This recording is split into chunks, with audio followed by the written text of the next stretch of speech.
जवळपास एक 15 ते 20 कुत्र्यांवरती फूड पॉयझनिंगचा प्रयोग केला गेला. त्यातला आता एक डॉक्टरांच्या मदतीनं एक सक्सेसफुल रिकवर झालेला आहे.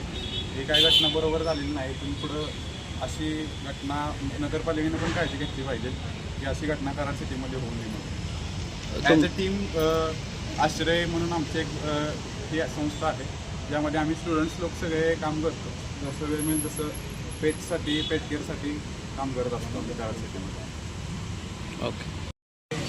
नमस्कार, मी रोटरॅक्टर विद्या पंकज लांडे. आम्ही आज Rotaract club of Karad city आणि आश्रयच्या तर्फे आज सकाळी आम्हाला असं कळालं की शाहू चौक ते मंडईपर्यंत बरीचशी कुत्री आहेत ज्यांना पॉयझन देण्यात आलेलं. आता ते कशा रीत्याने दिलं हे आम्हाला माहीत नाही. आम्हाला जितकी कुत्री आढळली त्यांना आम्ही इथं सरकारी दवाखान्यात घेऊन आलो.